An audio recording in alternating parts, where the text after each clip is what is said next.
Hey guys, today I'll be telling you guys 10 life-saving tips and skills that everyone should know. So don't even bother to skip out on any parts of this video because you need to know these things. Let's go!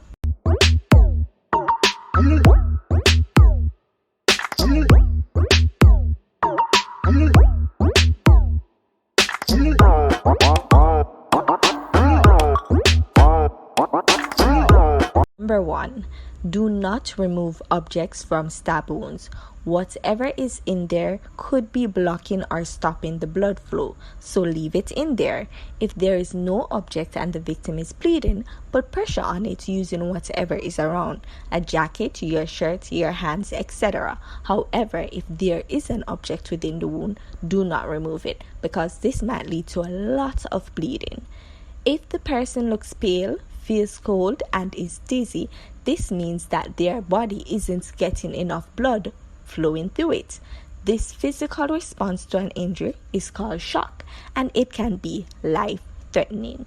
If you suspect someone is going into shock, continue to apply pressure to the wound to stop the blood from coming out. Call 911 if you haven't already done so. Lie them down and lift their feet higher than the rest of their body. This keeps their legs higher than their heart, which helps to increase blood flow to their brain and heart. Reassure them and wrap them in coats or a blanket to keep them warm. Number 2. If you wake up to the smell of gas, do not turn on any switches, including light switches. Turn off the oven and don't light anything like matches or cigarettes. Flames or sparks from these sources can trigger an explosion or a fire. Open all the doors and windows of the house. Locate the gas meter and turn off the gas. Get everyone out of the house. Call for professional help. Do not return to the building or area until your gas retailer, emergency responder, or qualified service technician determines that it is safe to do so. Number 3. Lay flat on your back if you are ever in a falling elevator. We've all had the nightmare. You step into the elevator and push the button and suddenly you're falling. What should you do? Jump, squat, lie down? You want to know before it happens because when the moment comes, you have a very limited amount of time to act correctly. The best way to survive in a falling elevator is to lie flat on your back. Muscle and fats are compressible. They help to absorb the G-forces of the impact. Number 4. If ever buried in rubble, don't just shout and scream. Instead, look for something to tap on so that rescuers can notice the strange tapping and find you. According to experts, a week at most, under the best circumstances, is how long a person can survive under rubble.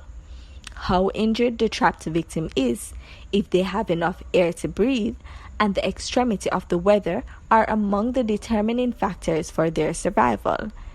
Major rescues occur mostly in the first 24 hours after a disaster, and after that, the chances of survival lessen by each day. Food is not a big issue as people can survive for weeks without it. However, most can survive only a few days without water. Temperature also plays a role. If the entrapment area is too hot, the person could lose water more quickly, thinning their hope for survival. Number 5. If a tornado looks like it's standing still, it's actually coming towards you. Your life is in danger. Go to the safest place you can reach and get underground if you can. If you're stuck in the open, you need to realize that you're in a very bad position. But there are still things you can do to improve your chances. Lay flat on the ground and cover your head and neck. Stay away from cars, trees, and other things that can fall or get thrown on top of you. If you're in a car or a truck, then you have 2 options. If traffic is light enough for you to keep driving, then move at right angles to the tornado's path to get out of its way. If you are too close to the tornado to drive away, or there is debris or traffic preventing you from continuing to drive, you should stay in your vehicle. Cover your head with your hands, a coat or blanket, and duck below the level of the windows. If you have a basement, you should get into the basement and cover yourself with a mattress, heavy blankets, or sleeping bags to protect yourself from falling debris. If you have a heavy table or workbench, get under it. If you live in an apartment or other building without a basement, you should go to the lowest floor and find an interior room to shelter in. Get low to the floor and cover your head and neck. Cover yourself with heavy blankets, sleeping bags, or a mattress. If you're in an office building, hospital, or high-rise building, get into an enclosed room in the middle of the building that doesn't have any windows. Interior stairs make a good shelter and allow you to get to the ground floor quickly. Get low to the floor and cover your head and neck. Don't use elevators. Number 6. If you notice that your drink randomly smells like cinnamon, do not drink it. Cinnamon is usually used to mask the smell of poisons. So yeah, you do not want to drink that. Number 7. If you notice your hair suddenly standing up while you're outside in a thunderstorm, you're probably about to be struck by lightning. So duck and cover.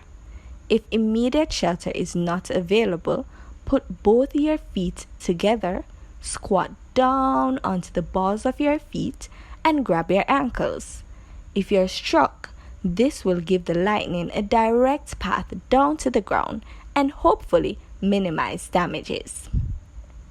An electric charge builds up as part of a positive lightning strike.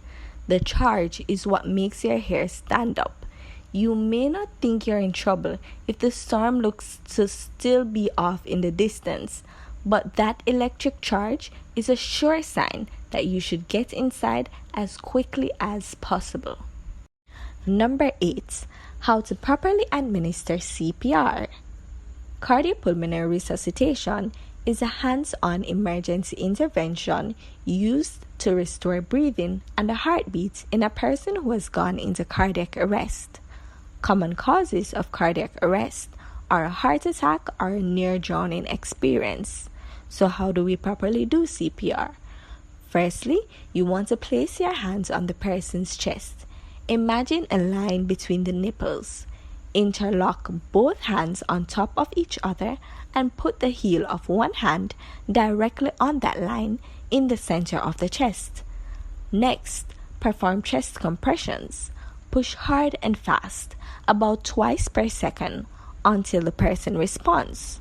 You also want to give rescue breaths. Push on the chest 30 times, then give 2 rescue breaths. Repeat cycles in the CPR ratio of 30 chest compressions to 2 breaths until help arrives or the patient wakes up. If you are giving CPR and worrying about getting the compression timing right, just do it in time with the song Another One Bites the Dust. Or if that makes you uncomfortable, you can also do it to Staying Alive, Staying Alive. Number 9. What to do after nuclear explosion. Nuclear warfare is a serious threat.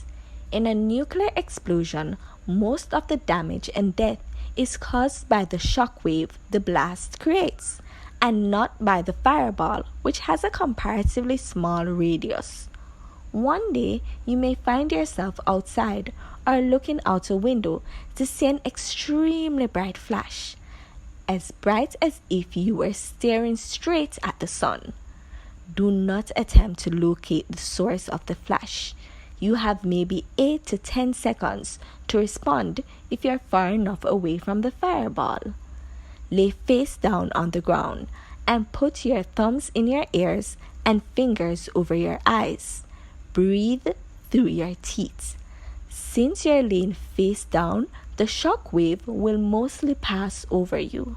If you're standing up, it can cause your lungs eardrums, and other organs to explode. Once the shockwave passes over you, you need to find shelter immediately.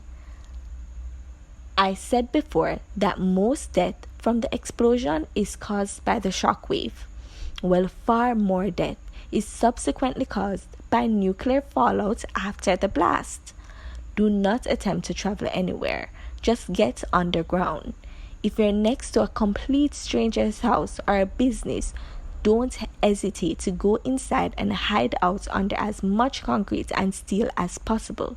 You need to remain in this location for the next 48 hours. This is critical. Even if you survive the blast, if you attempt to go home and spend just 20 minutes outside traveling, you will more than likely die of radiation sickness. Radioactive material after a blast decays exponentially, and you will be safe to try and find your loved ones after 48 hours. If you don't wait this out, you definitely won't be able to find them. When you're ready, you need to leave the city and get as far away from the fallout as you can. And last but definitely not least is number 10. How to respond if someone's having a seizure.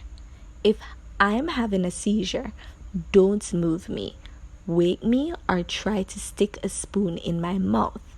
Instead, start timing it.